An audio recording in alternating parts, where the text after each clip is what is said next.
Sup, everybody. Sup, Rebecca and Carrie. Wow, we have done something good. We have pleased the YouTube gods. Yes. Well done, Carrie.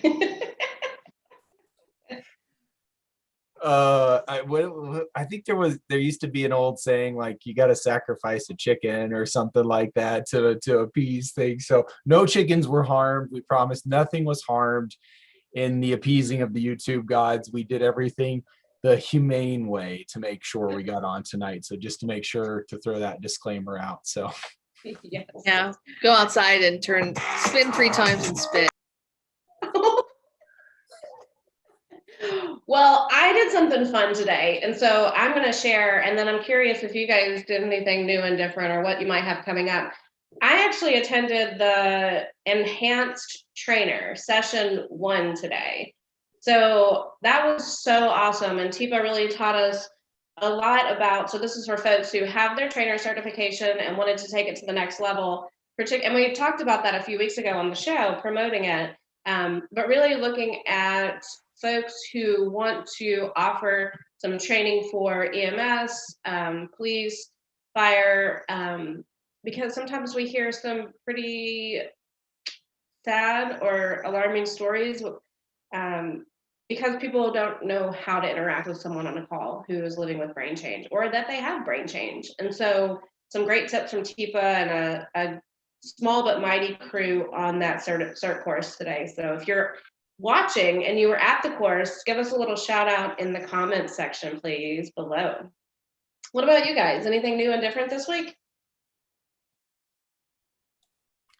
I got a chance to actually sit outside today and like do some things outside, do some work on the computer outside, because normally I'm in like a basement and there's not a lot of light. And I was just noticing, oh man, my energy levels are low. I had an unmet need and I needed to do something about it. And so I made that little shift, that little change to try to boost myself back up and get going again. And so that change, just that change of going outside where there's sunlight and fresh air made all the difference. So that's one of those things I know Tipa talks a lot about in the morning on Tipa for 10, looking to make those shifts, those little changes to help meet your need and take care of yourself, because you're important too when you're out there caring for folks who are living with brain change or living with brain change yourself, because it's easy for us to forget about ourselves sometimes when we're doing stuff for others. So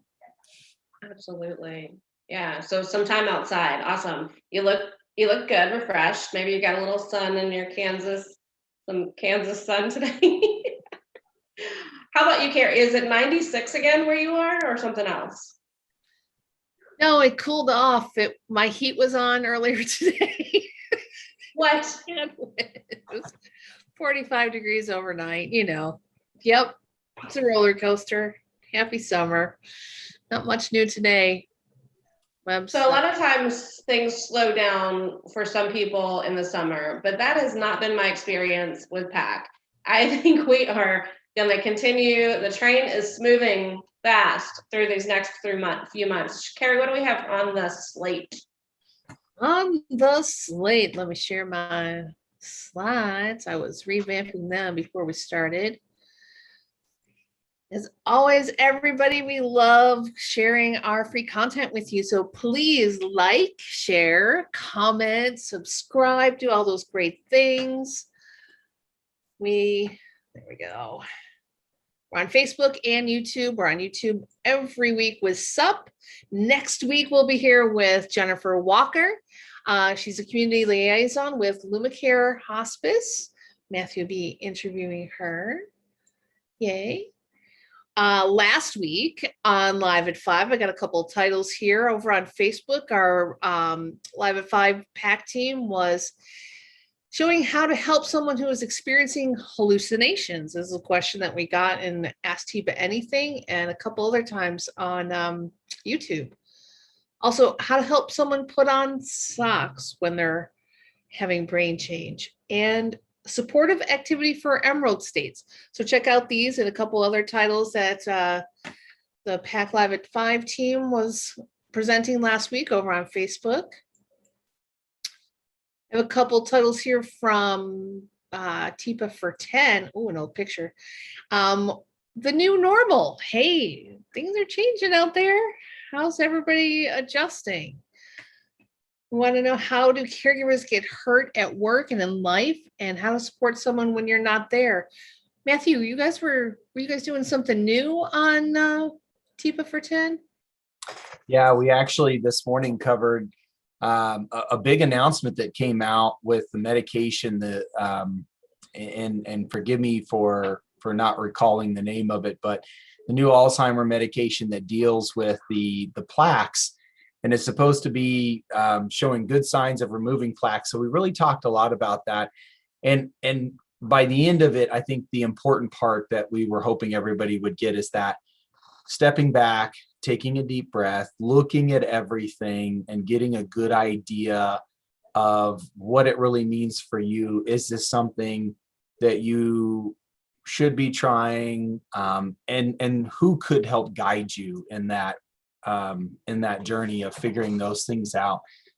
So definitely TIPA gave a good message of encouraging, go out there, get more information, be curious, and find some folks, especially doctors, who can help really take you through that piece of, is this something that's right for you? Especially looking at the cost of it. It was going to be somewhere between 50 to 55,000 a year for receiving the IV treatments for that. So yeah, exciting news. I saw it blow up all over Facebook, especially with our core team that's on Facebook. So maybe we're getting closer.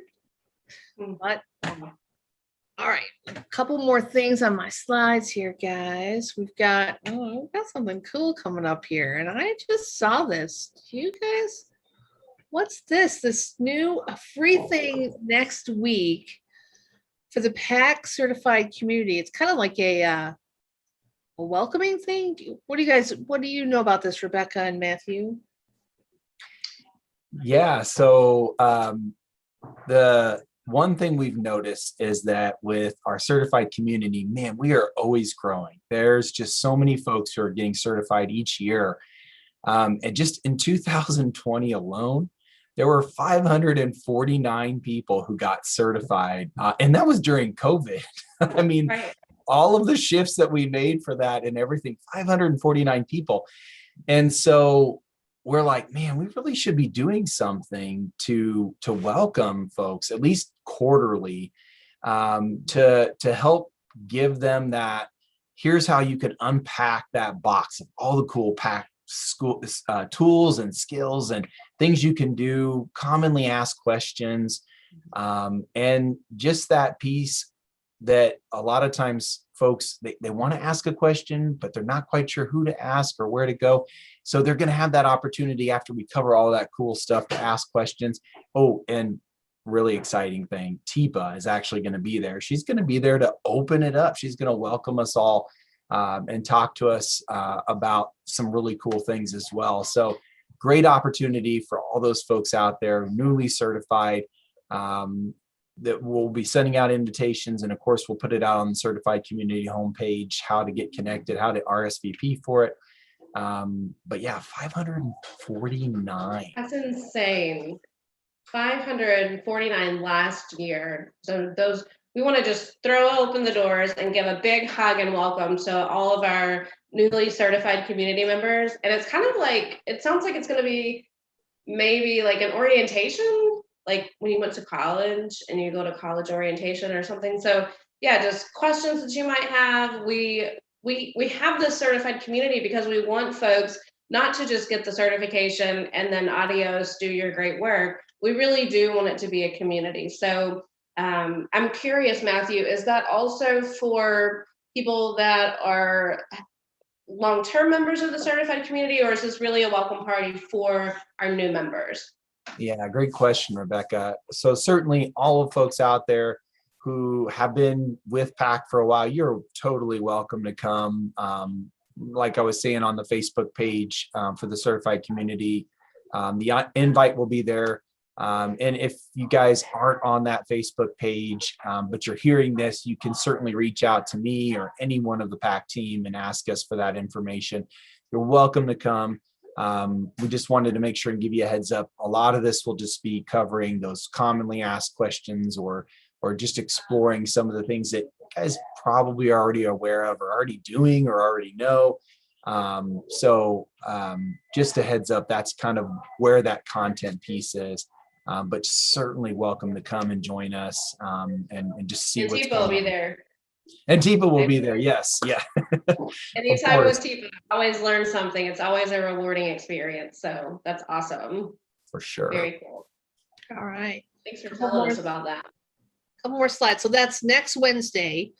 Keep an eye open for that invitation. Next Wednesday, the 16th at 3 p.m. Eastern time, as always.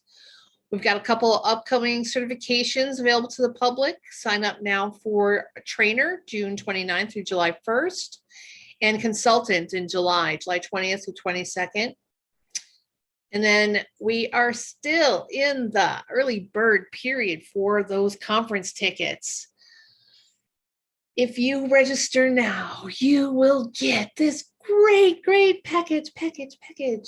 Early bird incentives, 50% off of relationships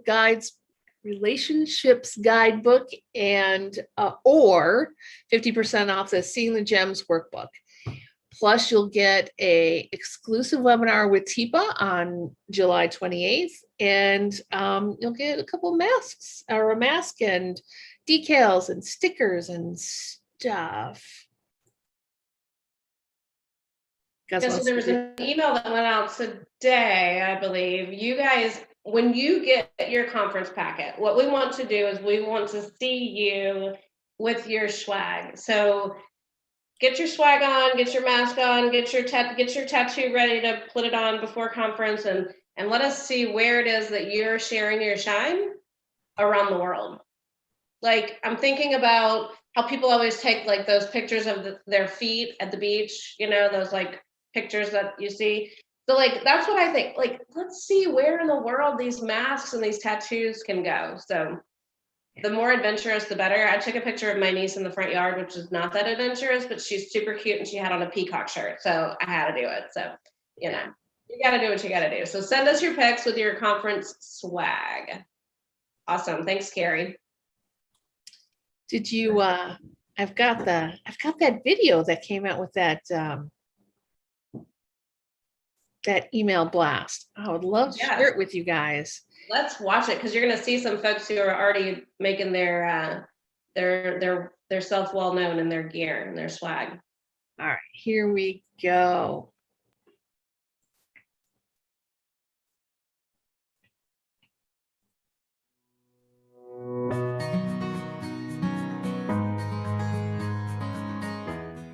Hi, my name is Tipa Snow, and I'm the founder of Positive Approach to Care, an organization that is designed to build an inclusive community for people living with dementia, their families, their providers, and provider services. Here at Positive Approach to Care, or PAC as we call it, we are getting ready to show how all gems are shining. We are so excited to offer you these exclusive early bird incentives for registering now. When you purchase your ticket before July 5th, you will also be automatically registered for an exclusive live webinar with Tipa Snow, scheduled on July 28th. Buying early gives you access to a 50% discount on your choice of one of two new PAC products, the Relationship Guidebook or the Seeing the Gems Workbook. Your ticket also gives you free entry to all pre-conference and bonus events. Ooh, that's a $75 savings. Another added benefit is that you will have recordings of all of the conference sessions for 1 year. You can watch the sessions you missed and review the ones you attended. These videos are yours to watch for 12 months after the event. All conference tickets will include a conference registration gift pack full of our branded merchandise, including a pen, decals, and a new face mask.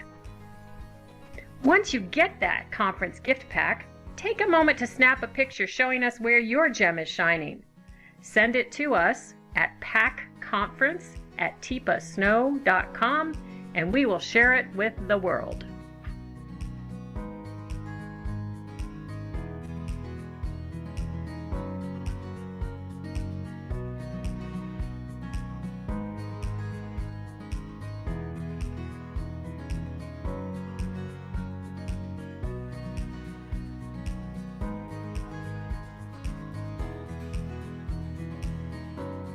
So I hope to see you November 15th and 16th as we explore how we can help each person so that all gems can shine.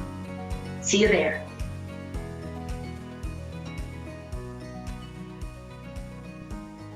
And Carrie, I have to give a kudos because I think you might be a shining gem that had something to do with that video production, huh? Yes, I like our video editing. I do video editing for a lot of our team, and especially these broadcasts, me and Shelly. But there's a bunch of people. But yep, this one Shelly and I worked on together. It was great. Thank you for doing that. That is definitely not a skill set that I have at all. And I am very self-aware about that. And so kudos to you guys. Thank you so much. Matthew, speaking of being self-aware, you know what? I have to give you a compliment too, because you have been on fire chasing down certified community members, reaching out and saying, we want you on SUP. And so you found this shining gem who's going to be on here tonight, right? Yes, I did. In fact, I had the pleasure of actually being on a certification course with her. And so I want to go ahead and welcome Holly Armstrong now to the stage, to the SUP stage. Welcome, SUP, Holly. Hey, Sup, Holly? hey. Oh my goodness. So, wow, we had quite a bit that we shared there. And, you know, one thing for sure about the time I got to spend with you, Holly, before we came for tonight was I got a lot of share out of you with all of the cool things you've been doing. And I want to get to all of that awesome stuff. But before we do, as always, as typical, we want to know who Holly Armstrong is. Who are you and how did you get to where you are now in this journey and relationship with folks living with brain change and just the healthcare field in general? Yeah, thank you.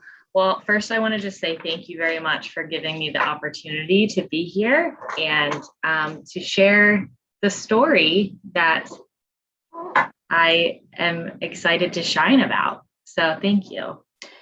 My story, really who I am, it honestly is an aspect of just trying to be open and listen to what I'm supposed to be doing in this very short life. Really is what is happening in a nutshell. That's what it is. So who I am is starting out young. My parents gave me the opportunity. I'm the youngest of 6 kids. They gave me the opportunity to be able to visit my great Emma, who lived in a nursing home. And that was really my first exposure to persons living with dementia. So, and it wasn't my great grandma, it was her neighbor that she actually lived next to that would come and try to scoop her grandkids up and try to get the attention of us instead of spending time with her. So it was really interesting to see that interaction and see, you know, the different ways that people acted with brain change.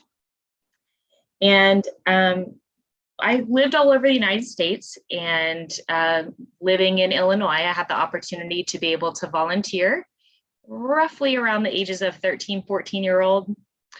And I actually volunteered in the activities department. So it's pretty cool to know that that is actually what I'm doing now. And going and living all around the United States, I continued to work in senior living communities in different departments, housekeeping, felt the need and the call to become a certified nurse's assistant. And that was when I was living in Kansas. So shout out to my Kansas buds. I was living in Wichita. And I worked for a lot of really good leaders and a lot of people that just decided to feed into me and really build who I am today. and really trying to take on the good habits and behaviors of good leadership, so I could continue on with my pathway of serving the older population. Yeah, so you really, from a young age, have had a lot of experience, a lot of exposure in settings where people are receiving care or getting support, and you were able to take that. It sounds like you were able to take that over the years and keep building and building and building and building with that experience, and getting experience in other areas, and it really kind of helped get you where you are now. Because like you said, you heard the calling, right? You felt, oh, this is where I'm supposed to be. This is what I'm supposed to do. And how awesome that is when you get that, especially when it comes to helping others. I'm right there with you. I definitely, that was when I knew this is what I want to do. I want to be able to help people. I don't care how, I don't care whichever way they can use me, but I want to be able to help. So it's so cool that you were able to find that and find your passion. And so coming towards now, and you coming on board with Providence Place, Mhm. you mentioned that there were these amygdala moments that came with it. Can you tell us about some of those things that happened once you kind of got into this role that you're in now? What were you noticing was coming with this new position? Yeah, absolutely. So how did I get from Kansas back to Pennsylvania, you say? Great question. Let me share with you. So again, listening to really the guidance of really, I guess, the spirit of what you would call your heart or your intuition. Yeah. And so leading up to it, coming to Pennsylvania and again, being with really great leaders, I am now in a position where I work for an organization called Providence Place Senior Living. We are Pennsylvania based. And I get to serve people and support people, and have the privilege to be able to help coach, train, and mentor, support, listen to, serve with. And you asked the question of, having a little bit more of like alert moments, my amygdala kind of going in high drive. So I think it kind of got me to this space, getting in this seat as director of programs. What is that? And what does that really mean? And what do I do in that role? And I recognized and realized that a lot of people were watching me, and I was all of a sudden in this seat where I was creating standards and policies for an entire organization. And I had this moment of, I'm this Joe Schmo person. Who am I to even say to anybody what they should and shouldn't do and so forth? But then I quickly learned and realized adopting new practices actually through positive approach to care and having this awareness piece that it really was a lot of working with people and not to people. And I was like, whew,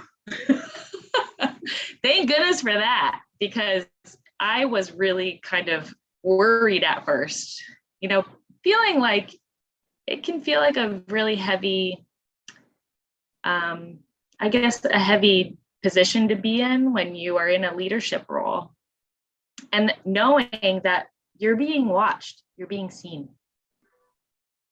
Yeah, and that can be, like you were kind of saying, that amygdala moment of like, oh my gosh, so people are looking to me for what it is we're supposed to be doing, and when I say something, like, that's what we're gonna do. Yeah. And that's the way we're going with this. And is it right? Is it not? Is it wrong? Is it okay? Is it, and all of those questions that come with it. And I love how you bring in that part about, especially with PAC, you started to learn, wow, this, as a leader, it's not that, and you see so many memes where it's like a person standing on top of a block and everybody's pulling, and the leader is marked and pointing in a direction, versus the leader's down and on the very front of that rope pulling it, saying, you know, let's go, guys, and being that part, and that difference of doing to versus doing with, and what that means, especially to the folks that you're there supporting and trying to help in this new role. And so that's so cool, though, that you were able to see that piece, and you were able to take that, especially like with the PAC training. And there's this really cool thing you mentioned when we talked before that we'll get to a little bit later, but about some realizations that you had with the before and after PAC training. But before we get to that part, though, I'm curious, how did you come across TIPA Snow and the positive approach to care? Where did that come about? Because when we talked, you mentioned that you had some exposure to TIPA and everything before you got to Providence Place, but something changed. Something with this got you looking further. So tell us about that. Yeah, so I was hungry for knowledge when I got into this position, knowing and realizing that because I was being expected to perform, and when I do something, I really want to do it well. And as I am going through, looking back and going through, my filing cabinet, I did receive some TIPA Snow training in, online training services, or online type of senior living the state requires you to do. And it was like very little snippets of TIPA that I got to be able to see. But as I'm diving in deep into my role and trying to absorb as much information to establish standards and policies for this organization for dementia, for persons living with dementia, I actually just came across it as it was an advertisement while looking up engagement for people living with brain change or living with dementia. And an advertisement for a certification for a trainer popped up. And I was like, what is that? And I, piqued my interest, and I looked into it. And it was like such like a, hey, boss, what do you think of this kind of type moment? And he was like my biggest cheerleader and just was like, yeah, let's do it. It looks great. Looks wonderful. And I was like, oh my gosh, it was that easy. Sometimes it's just a matter of asking a question to further yourself and grow yourself. So really, that was my main introduction. I had no idea what to expect. That was the tail end of 2019, and I went to Washington, D.C. to receive the training. And it was a 30-day training, and it was kind of like going in like this and then coming out like, whoa. It was pretty cool. Yeah. Yeah. So, and it's funny, a lot of times when we have folks share out about that, it's those things that they're like, yeah, I went in and I kind of knew of TIPA, or I really didn't know. And then I was like, oh my gosh, oh, wow, this is way more than I expected. And so I'm just curious, what's a moment that you recall from your training that was one of those like, moments that you had? Yeah.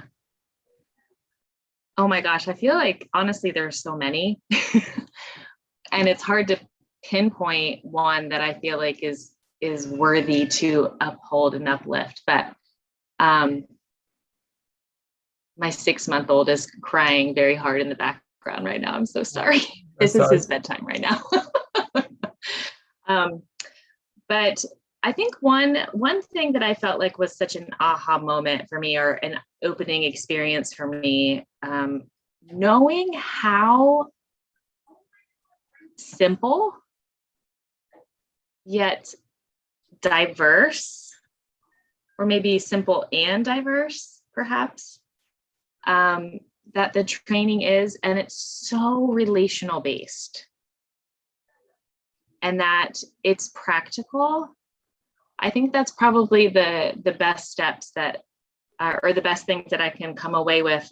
Well, and the other thing is that these are tools, and that it's a practice, and knowing that I don't have to just pick up this manual and absorb it and then be done. It's definitely something that is a build upon and developing. And that was comforting to know too, because it's like, just because I spent so much time in this training doesn't mean I'm going to be a total expert, and that is okay. Yeah, that comfort level of it's okay to make mistakes. It's okay that things aren't going to go exactly as planned. We're expecting that. And Yeah. it's those moments that you learn, oh, shoot, okay, what happened there? What did I like about it? What might I want to change or shift? And then, okay, I got my new thing. I'm going to go try it. And then doing that. And it's the little by little by little.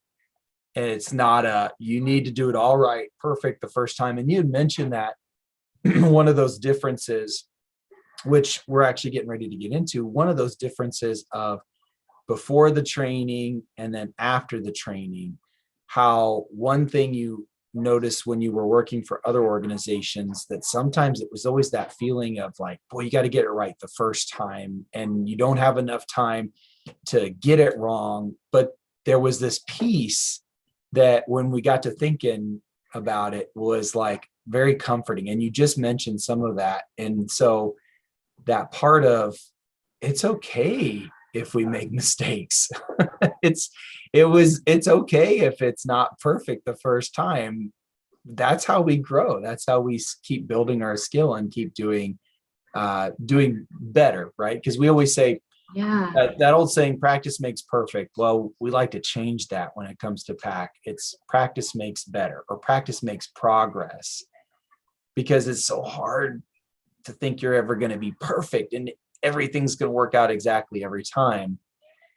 So looking at that part of what kind of changed from before the PAC training to after, what were some of those other things that you noticed that shifted, especially in this role as you were starting to implement some of these new pieces that you got from your PAC certification? Yeah, I love the fact that I have awareness, thanks to PAC, the power of pause. And it's okay to let's rethink and, oh, wow, even like my physiology has changed because I'm breathing differently and I'm pausing, and, let's take a few moments just to reflect here. And also recognizing too that I was planning, and whether my team knew this or not, I was planning and implementing these things with them and asking them questions and trying to do a lot of investigative piece to really learn and develop the foundation for what best fits our culture. Yeah, that's so cool. Again, that part of including them in everything that you're doing. It's not that piece of, okay, I'm the leader, I'm going to point, and that's what we do. It's, so I'm curious, guys, should we try this or something else as we go forward? Or, ooh, what did you think of that? Was it here, or here? Here, yeah. Tell me more about that. What were you seeing there? Or why do you think that happened? And the power of that, especially as you were making new policies and procedures and moving these pieces forward, which led you into a direction that you were able to get Providence Place to come on and do something different. So tell us about how you took this trainer certification and all of what you were doing there, and you took it to the next level. What happened with that? Absolutely.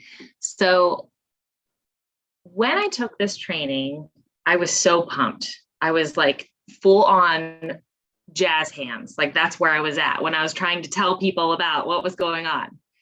And I took it back to my supervisor, my coach, who is the COO of our organization.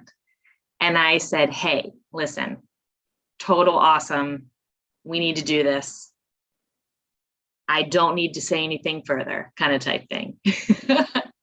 And it was really cool because he listened and he was pumped with me. And I brought a lot of excitement to the table with it. And I essentially created a high level spiel or a package of some sort to say to our CEO, hey, we need this, and here's why.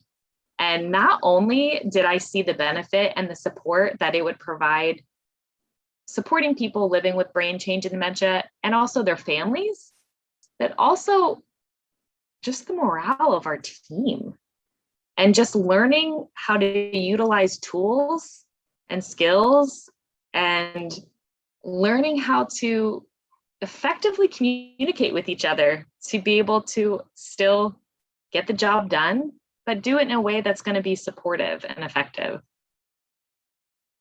Yeah, that is so cool. And you even mentioned to me when you were going into that prep for talking to like the CEO, how you were taking some of the PAC training or using some of that PAC training. So looking at personality traits and multiple intelligences and how, what would they want to see? What would really hit it home to get that yes? And what was really interesting too is you told me, okay, so you went in and you were pumped and you were ready to do this and you did it. And then you got your answer, which was a yes, yeah, let's do this. And then you were like, oh shoot. So that's exactly right. Tell us about that moment. You got the yes, and then what hit you in that moment after you got the yes? Well, I am extremely privileged to work for an organization that just believes in their team and they want to do things that are good and ethical and morally right. And so that, for one, was just like a super win for me. And then being able to add on really great, valuable, good training that offers good structure and a good support system was just like, I'm living my best life. But when you get that yes, when you get that, yeah, let's do it. And then it falls back on you, the ball's back in your court. And you're like, okay, now what? Now, what do I do now? So I then had to take a moment and just reflect and think, I was built for this moment. I had years of training with different leaders and mentors and coaches in my life to be able to allow this moment to really take it and run. Now, the cool thing about this is that even though for that split tiny second, I felt like I was alone, I was not alone with this. And that positive approach to care, they truly provided step-by-step communication, support. They checked in and they asked me all the types of questions of what it is and how I needed, or in what ways did I need the support? So it felt like it was a real partnership, and that was really comforting. Yeah. So you were able to go back to PAC and say, guess what? Our organization wants to do more, and we really want to see what we can do with this. And like we have an actual branch of PAC, the organization's branch, and Debbie Tyler, big component of that, was able to connect and start working with you guys on that process. And there's just a lot of work that really goes into organizing something like that. And so you guys started the planning, you started getting pieces together, you were planning for in-person and getting all of that set up. And then what happened? Yeah, so Providence Place actually has 7 different buildings and it's spread all over the state of Pennsylvania. And we had all of these plans for travel, and we're inviting all the team members to all meet in a hub in our Philadelphia area. And then we had this one thing that happened that seems to be like a swear word these days, but that darn COVID-19 just reared its head right in the very beginning stages of this. So just like many things in life, we had to get creative. And I think that was like my number one aha moment with COVID-19 was, we are forced to get creative because we are always finding ways to keep saying yes, but it's going to look a little bit different. So Debbie and I worked together, and I am not even joking. It felt like it was like within just a few hours that we did like a full 180 and just decided to not be face-to-face and go totally virtual with this training. And we had to make quick adjustments with technology, with like all sorts of different factors into the training. And so it was like our momentum was like full steam ahead, but we need to make sure we're not going to crash. But it was exciting and it was fun. And I was really thankful that I was doing it with you guys. And it actually worked out really well from my perspective. I felt like it really seemed to turn out in a way that I think maybe even, maybe not. I'm so biased. I would much rather be face-to-face and like eyeball to eyeball to people. But for considering what it was, I think it actually turned out fantastic. And also knowing that PAC had never done this before either. And that was kind of interesting too, because we're both like, we're not really sure. Let's figure it out together and see how we can make it happen. And I think it actually turned out pretty well. Yeah, it kind of goes back to that whole piece we were talking about earlier of always being willing to, in a moment, stop, look at, oh, shoot, well, okay, this isn't going to work. We can't do this. So let's try this and see what happens. And not being afraid to give it a shot, because, I mean, like a lot of other folks, we could have said, yeah, this pause is going to be more of a permanent pause until we know more, until other things come about. And that could have been stopped. Like that momentum that you guys had going and the buildup and getting everybody ready and excited could have suddenly just been, that's it. So I'm just curious if that would have been the case, if that momentum would have stopped, what could have been that potential outcome if that shift hadn't been made, or the willingness to make that shift and try it and just see what would happen? Yeah, absolutely. I think that there are a lot of times when leaders or people in a leadership role have very important things to roll out, or culture shifts, or things that they feel very passionate about. And of course, Murphy's Law, right? Things will happen. It will happen. And knowing and acknowledging that things might go sideways, such as a global pandemic and such. It really gave me opportunity to pause and think about, what if we push through and made this happen? What if we don't? What if we just stop and put a pause to it, or just say, not right now, we're not ready right now? And I actually spent, a very short time, but it felt like a while, reflecting on that. And my number one thing was trust. It was trust with the team, and knowing how committed I was to them, knowing I was still pretty new in my role with Providence Place. And I want to be able to follow through and go through the whole steps of what it is that I committed to. And so I felt like, was it hard? Yeah, it was pretty hard. And I spent a lot of time, and I felt like I put a lot of equity into this process. And there was a lot of pressure, but,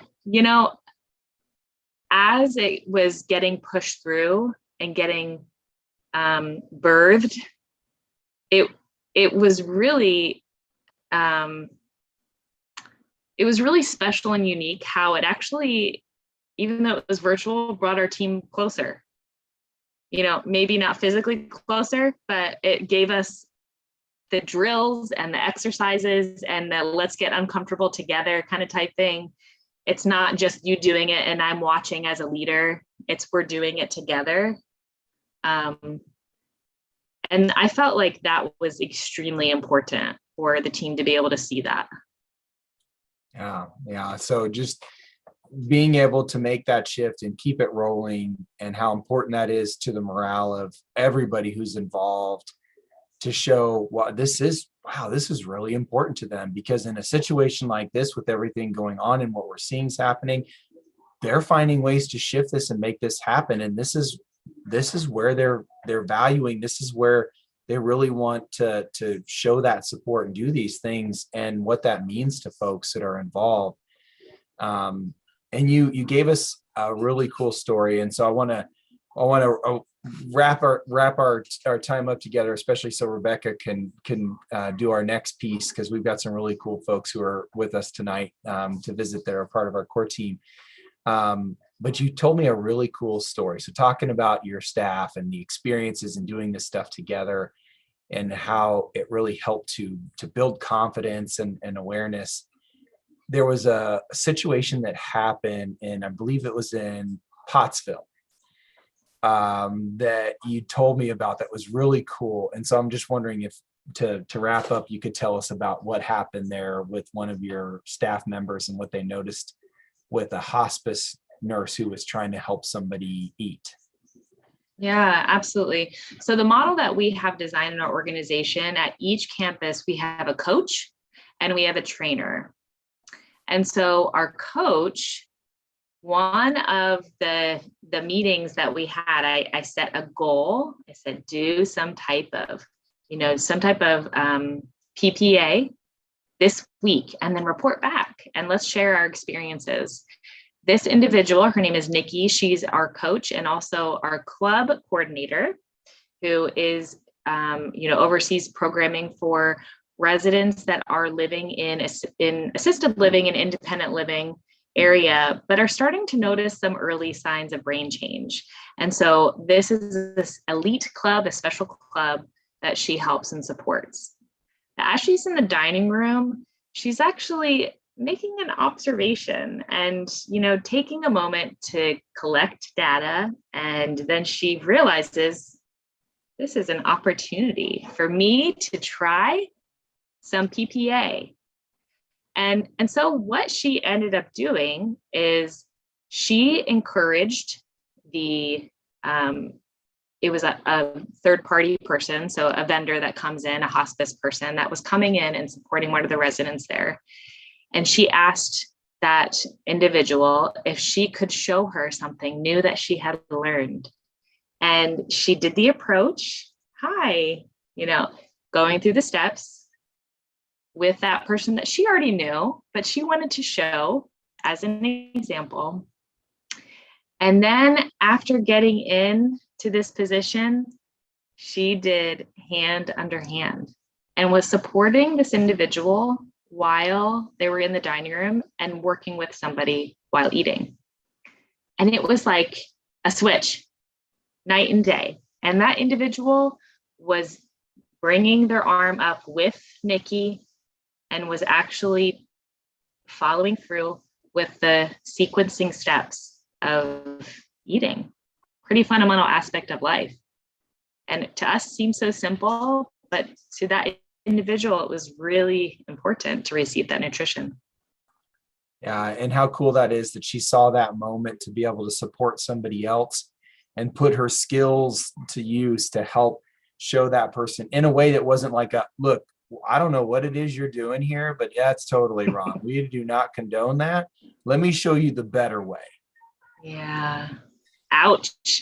And even if we were to say that in a nice way, still, if we come up and we start trying to help people see, hey, I tell you what, can I show you something different? But still keeping in mind that in these moments, there's a lot that's going on. So it was so cool to hear that story, that she was able to recognize, ooh, here's a moment I can use this and help keep everybody comfortable and open and flexible, and show somebody something new that they can use that could really help support folks versus Yeah. that whole doing straight to them. So that is And so it was these tiny incremental moments that the team gets so excited and revved up about.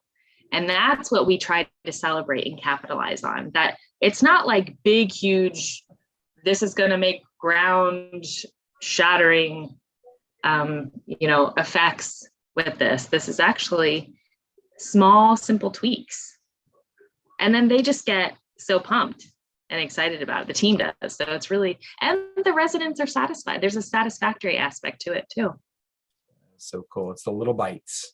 Right? Yep. Taking those little bites. And so, oh man, that is so awesome. Holly, I want to thank you so much for coming on and sharing all this really cool stuff. And I know that not just speaking for myself, I know I speak for Rebecca and Carrie and all of the rest of the PAC team. We are looking forward to continuing to watch you guys grow in everything that you're doing, and hoping maybe some PAC designation going on later as time goes on. To be able to work with you guys on that stuff. So thank you so much for sharing with us. Thank you. Truly a pleasure. Thank you both so much. Thanks, Holly, for being here and sharing your shine. And yes, I am excited to bring out Cheryl and Joanna. If you guys can turn your screen on. Welcome to SUP. What's up, ladies? Hi.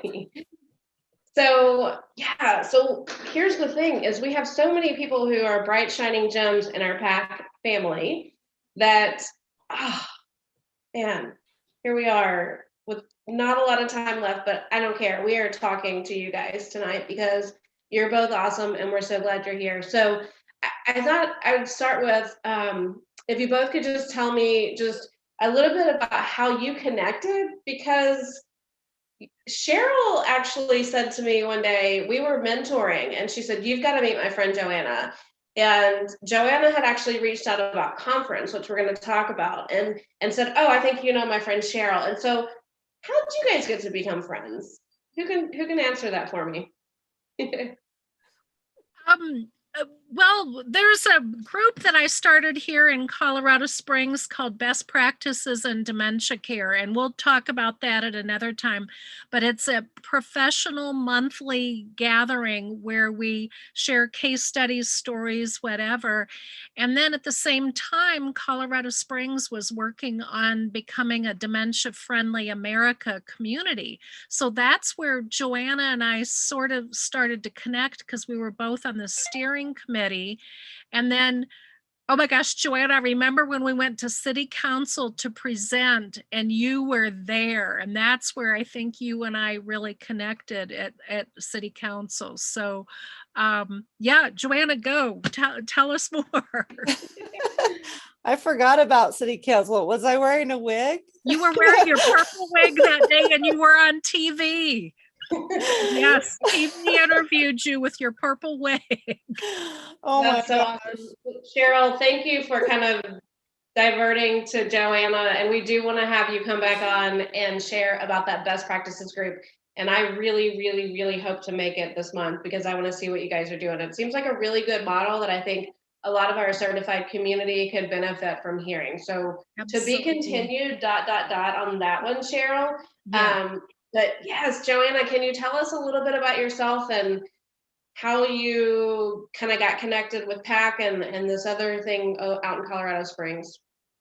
Sure. Well, I love Cheryl. Thanks, Cheryl. She's awesome, and she's got like a really cool group. And anyway, so I was diagnosed with Alzheimer's disease at the age of 48. And I'm 52 now. And let's see, that was 4 years ago. And I started getting involved with the dementia community. My husband and I trying to figure out how to wrap our brain around this, because it's already pretty isolating, but then when you're one of the weirdos, that get it early, then it's where do you go for help? So we started getting connected and volunteering, and really I know that people have been very nice about what we have shared with our experiences, and we're learning new things all the time, but we're getting so much help from this wonderful community that that I don't know if I would have that I didn't think I could get, or that I didn't know existed, and that I didn't know was possible. So Yes, I'm so sorry, I glad that forgot you- your question. Yeah, no, I'm so glad that you've connected with people who can provide support for you and your family, and that's so important. So you said that you were diagnosed with early onset Alzheimer's 4 years ago. Yeah, actually, they called it, I was in early and middle stage by the time they diagnosed me. They called it young onset, and because I had already been out of work 4 years before that. I was asked to retire from my position as a college professor when I was 44. And that was really hard. Yeah. And sorry. And it really hard, not knowing why, because I knew I had problems. But anyway, that was then, and this is now. And Cheryl started talking about when she invited me to her group about Teepa Snow. I'd never heard of her, and every month that we would meet with her group, she had these wonderful things to share. And so finally, I think it was just this year when I got connected with the PAC team, and it was I feel like I've been with them forever now, because I kind of can't get enough, because it gives so much back, and it's so helpful to me in my life and my husband. And you know, I appreciate that opportunity to have a voice still, and to to be a part of the team, and to not be me, this weird person over here, and then them, all the people trying to help. It's like we're in this together, and we we care about each other, and everybody is being themselves. They're not being nervous and anxious and strange, and it's a really positive, wonderful experience. And they always are so great. They say how much they're learning from me and how much I'm learning from them. And it's just this wonderful relationship, which really is the most important thing when you're living with this disease, and if you're caregiving, or if you're a family member, because that's who we are. If you call it a spirit or a soul, that's really what needs to be nurtured, not whether or not someone's shuffling around in their robe drooling or whatever they're doing. That it's the soul and the spirit that makes us all exactly the same, no matter what we're going through. And that's what we need to focus on, and that's what's celebrated with PAC and TEPA. And I just really love that about the PAC team. Yeah, so Joanna, you're talking about what PAC has given you, and I'm so glad to hear that. But you're also giving of yourself and your story in a huge way, and you've brought some pretty important issues that are important to you, that I think folks that attend our conference this year are going to benefit from greatly. I mean, beyond their imagination. And so I'm curious if you can give us a little bit of a teaser about some of the topics that you might bring to light in our conference this year, because you made you've shared some cool stories about how when maybe someone sees you and they think you're just sitting there and there's not a lot necessarily happening, but there's a lot that's happening for you. You're working hard all the time. So can you tell us a little bit about that? Yes, and I need to back up because my husband and I, we knew each other a year before my diagnosis. And I remember he used to ask me, because we lived together, because I would be sitting for a couple hours at a time, and there would be no TV on, no music. I mean, I had my dog there and was petting her, but that was it. I wasn't, from an outside perspective, it looked like I was just doing nothing, zoning out. And I was actually, I guess, trying to rejuvenate myself. This didn't happen all the time, but it happened pretty frequently. And it would be after maybe a conversation with a family member over the phone, or after maybe taking a walk, or I mean, these things that I used to do, all together in one day, multiple times.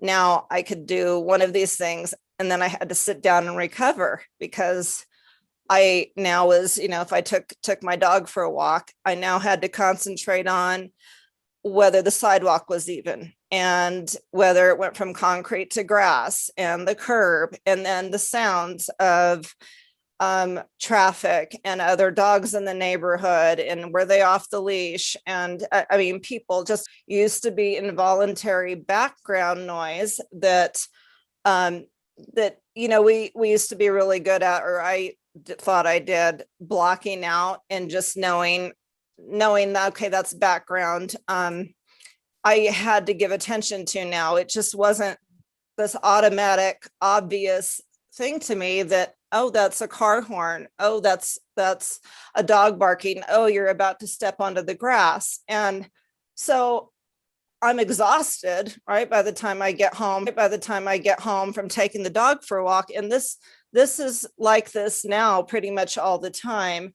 If I am awake, my brain is working. And if you can imagine, let's say, and I don't even get to sleep 8 hours a night, but I slept 7 last night. Thank God, that's amazing. But can you imagine if normal people sleep 8 hours a night, and that leaves 16 hours left? Can you imagine working 16 hours a day, 7 days a week? And some people probably can, but that's how it feels. And so if I'm sitting and looking like I'm doing nothing, I'm actually taking in all the sights and sounds of maybe the dishwasher's running, maybe my husband's coming downstairs, maybe there's birds chirping, but all of these things, they don't sound like a big deal, but I'm having to give them my attention, and I can't multitask. And so it's exhausting. I mean, and I'm not complaining, I'm just explaining that I don't always have the energy to play dominoes or goat yoga or bingo. I need that time to come back to myself, if you will, and recover. And if somebody thinks I'm just not doing anything, I mean, then they don't know what they're talking about. I am doing way more than they have any idea that I'm doing. Yeah. So Joanna, I think that's such an important lesson, and I don't feel that it's complaining. I feel like you're sharing a perspective that we all need to hear, because you're actually, I mean, you're a brilliant person. Like, you have a PhD in psychology, right? Like, I'm thinking about your experience in working with law enforcement, and I mean, goodness gracious, we should have had you on our enhanced trainer course today to share your experience there. So no, I mean, we don't take it as complaining. It really is helpful for all of us in many different situations, to see someone else's perspective, right? So that we can come along and match that. One thing I do want to ask Joanna is, you also talked about, so you were talking about sounds and visuals in your environments. And I know you talked to me previously about photographs in your house. Mm-hmm. And I'm thinking now that I did a big oops, and I'm so sorry. And I want to apologize, because I actually have a pretty I have a background that's got a lot on it right now. And knowing that about you, that you've shared that in the past, I really wish I had taken down those pictures behind me before our call. I hope that that isn't bothering you, but can you tell our viewers about what those pictures in your home, how that became a point where you said, this is what I need from my environment? Oh, sure. And Rebecca, I didn't even notice your pictures until you Okay. just said, all I saw was you. So thank you for your sensitivity. You don't need to reorganize, trust me. It's when we had a friend come out actually 2 years ago before the pandemic, to do a documentary on us, my husband and myself, and he came into the house with and the camera person and said, your home is just lovely. I mean, it's an older home, but it's lovely. It's really easy to walk in and sit down and I can take a breath. And he says, I noticed you don't have any pictures on your wall, like nothing, no artwork, no photographs, no nothing. And I said, well, yeah. And that's not because I don't have a wonderful, loving family and some great artwork. It's because when I used to have this, my mom paints and she's a wonderful painter. And I used to have one of her paintings up. And when I would walk from the bathroom through the living room to get to the kitchen, I would turn and I would look at that painting. And then we also had pictures of family members on the wall, not too many, but a couple. And I would turn and I would look at that and I would look at each individual and I would try to recall when it was taken. And I did that every single time. And I noticed that on a difficult day, it took longer, where I wouldn't even make it out of the living room. I'd have to sit down before going to the kitchen to try to find something to eat, because I'm thinking, I don't remember who did that painting, and I don't remember where we were when we took that picture. And is that my uncle? I mean, and I remembered it later. But the fact is, every time I went through that living room to get to the kitchen, I had to look at that. And it was a distraction, and it was again taking my energy, and it was hard. And when I had 2 or 3 things on each wall in every room, and each room has 4 walls, I mean, it's surprising that I got anything done ever, even made it out of the bathroom, because, you can imagine in people's hallways, they have a lot of photographs and things. And so for someone with brain change, that's tough. And my friend who came out and did the documentary said, he's been at this 20 years with care centers, and he had a resident who, whenever her kids would leave, would throw a blanket over all of these little figurines and knickknacks and pictures that they had, displayed. She had a beautiful apartment there in the Memory Center, and she knew that they loved them, that she loved them, but every time she threw a blanket over them, and now he knew why. I said, because it's, if she can put those away in a room, or somebody can put them in a space where when she's in a good space and wants to look through those and take them out, that's great. But having to function in a cluttered environment, which means visual distractions and things on surfaces, and that's really tough. And even from last year to this year, I've noticed that, I'm going to call it spring cleaning, but we're doing some serious spring cleaning this year, because there's just some things we didn't really know we had until we had to stay home so much during the pandemic. And it's like, what the hell is that? And let's get it the hell out of here. So anyway, I think these are things that sometimes you don't know until you know, and hopefully you don't need to get dementia to know it. But I'm telling you, it's not personal. It's just functional. We need to just be able to live, and and love in our So own way. Joanna, that's a huge lesson that you've taught me. Obviously, I need to be a better student because I didn't plan for tonight, but it's a lesson that you've taught me, and I know that's just one piece of it, and I've already learned so much from you, and we've had like 3 conversations, and I know that we're excited to share some of your story, some video clips, maybe even a little bit of tonight, because what you just gave us was very valuable in sharing what that feels like to walk through and see those pictures and not be able to, we take for granted our ability to just kind of not look out the window at the traffic or not, we take that for granted. And what you're saying is having to sit there and process each picture was so time consuming, and that's a huge lesson for us. And I just want to end, I know, gosh, I wish we could talk for like an hour, so we're definitely going to have you back. But I'm curious, I know Cheryl is a PAC certified trainer and consultant, coach, sorry, Okay. trainer and coach.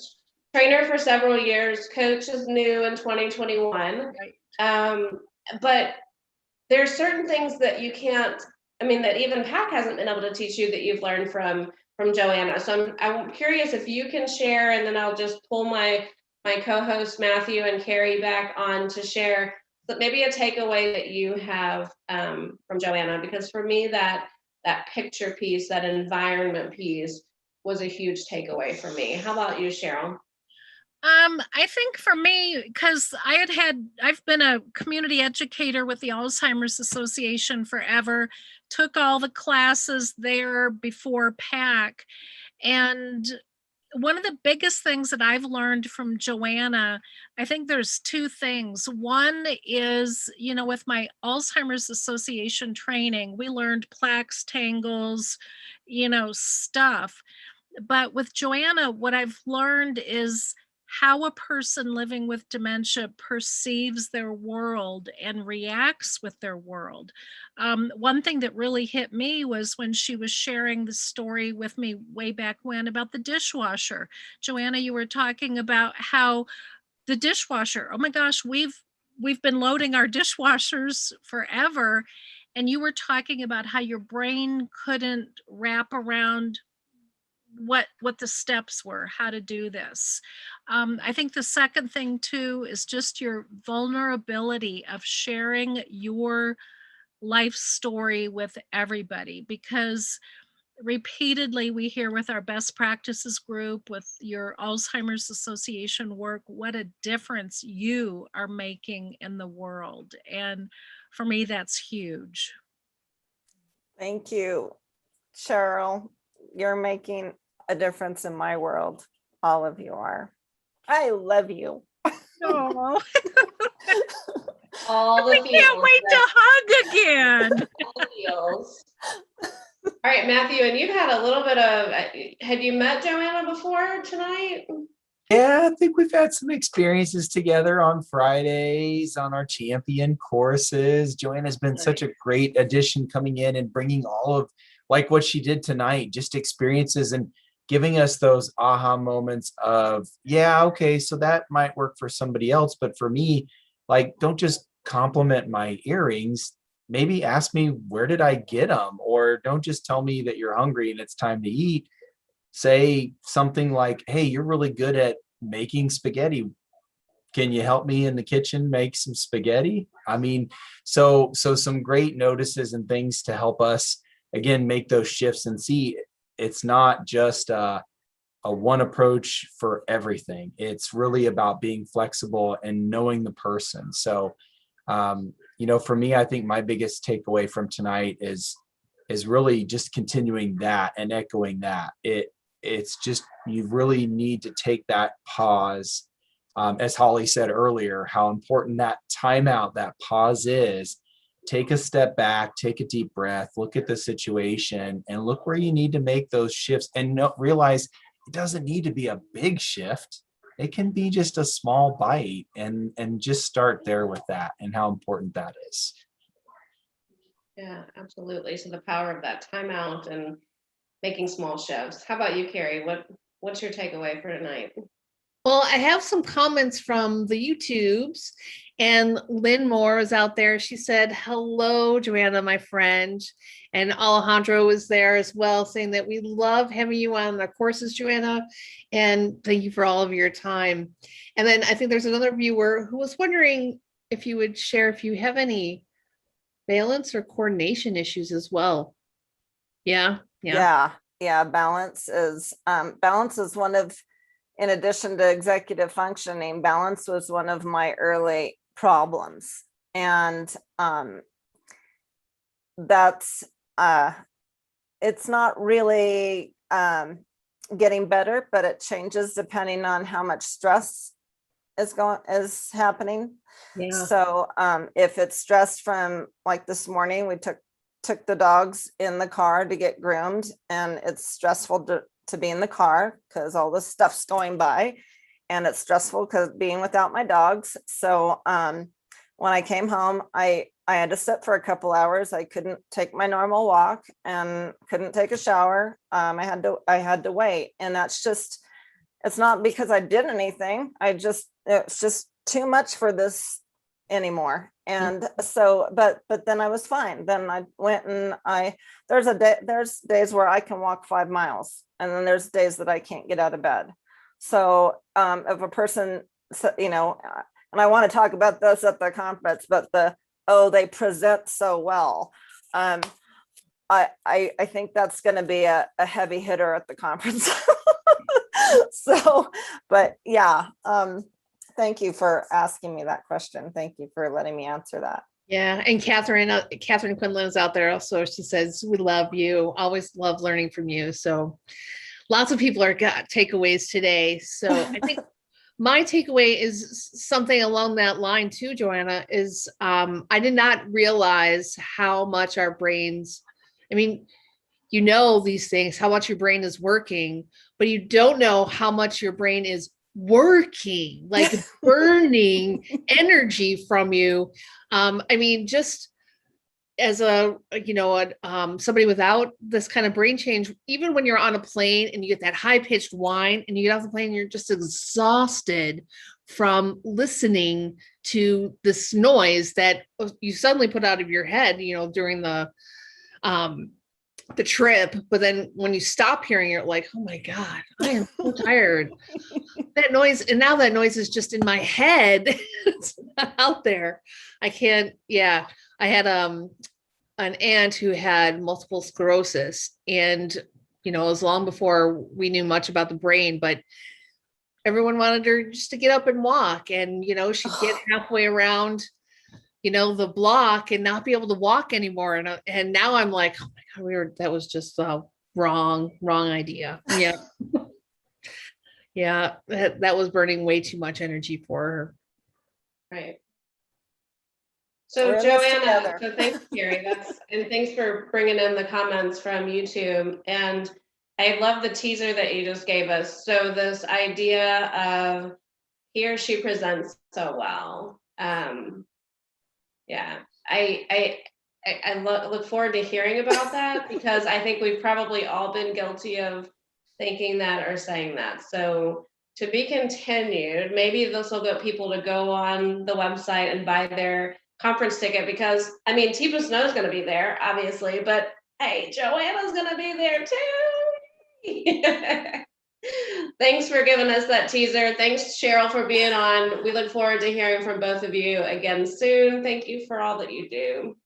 Thank you, everybody. Join us next week for another Straight Up Positive. We'll see you next Tuesday.